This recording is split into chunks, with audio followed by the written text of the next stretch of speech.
Υπάρχουν τόποι που δεν χρειάζεται να τους αγγίξεις για να σε αγγίξουν πίσω. Η λίμνη Κερκίνη είναι ένας από αυτούς.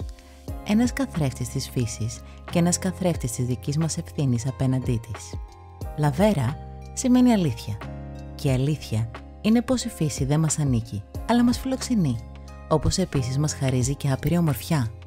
Έτσι και εμείς στη Λαβέρα αποφασίσαμε να της την επιστρέψουμε, σαν μια πράξη αγάπης, σαν μια πράξη αλήθειας. Η σχέση μας με το περιβάλλον είναι άρρηκτα συνδεδεμένη με την ταυτότητα της εταιρείας μας. Ως εταιρεία που παράγει τα βιολογικά καλλιτικά, αντλεί έμπνευση από τη φύση, παίρνει τις πρώτες ύλες από αυτήν και έτσι δημιουργείται η ευθύνη για την προστασία της έμπρακτα. Η σημερινή δράση καθαρισμού στη λίμνη Κερκίνη έχει ως σκοπό την ενίσχυση της περιβαλλοντικής συνείδησης, αλλά και τη φροντίδα και τη στήριξη του τοπικού οικοσυστήματος. Σε αυτή την οικολογική δράση δεν είμαστε μόνοι.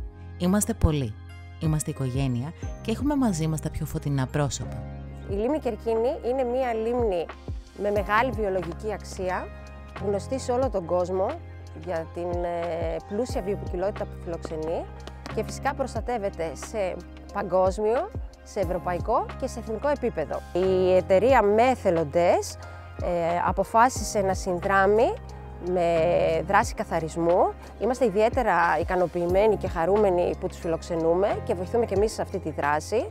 Και φυσικά αναδεικνύεται η σημασία της εταιρικής ευθύνης και της κοινωνικής ευθύνης όλων μας, ώστε να διατηρείται το φυσικό περιβάλλον καθαρό και να μπορούμε να το παραδίδουμε στις επόμενες γενιές έτσι όπως ακριβώς το βρίσκουμε.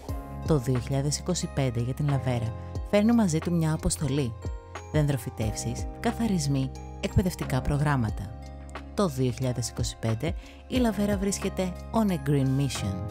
Γιατί αυτό που ξεκινάει σαν μια μικρή πράξη μπορεί να αποτελέσει μια ουσία για το αύριο. Η Λαβέρα δραστηριοποιείται στη χώρα μας εδώ και πάρα πολλά χρόνια και κύριο μέλημά της είναι να προσφέρει στους καταναλωτές βιολογικά καλλιτικά, τα οποία φέρουν όλες τις πιστοποιήσεις από διεθνείς οργανισμούς και πέρα από τις συνθέσεις της που θέλει να είναι αγνές και φυσικές, δίνει πάρα πολύ βαρύτητα στις ανακυκλώσιμες συσκευασίες, όπου είναι και το κύριο μέλημά της. Έτσι λοιπόν φέτος αποφασίσαμε να κάνουμε το πρώτο βήμα για μερικές περιβαλλοντικές δράσεις που θα αποτελέσει την αρχή για όσα θα ακολουθήσουν, για αυτές τις δράσεις που θέλουμε να έχουν ουσία και να προσφέρουν στην κοινωνία και το περιβάλλον μας. Γιατί η ζωή χρειάζεται προστασία. Πρώτα και πάνω απ' όλα από εμάς τους ίδιους, για τις νέες γενιές που θα ακολουθήσουν.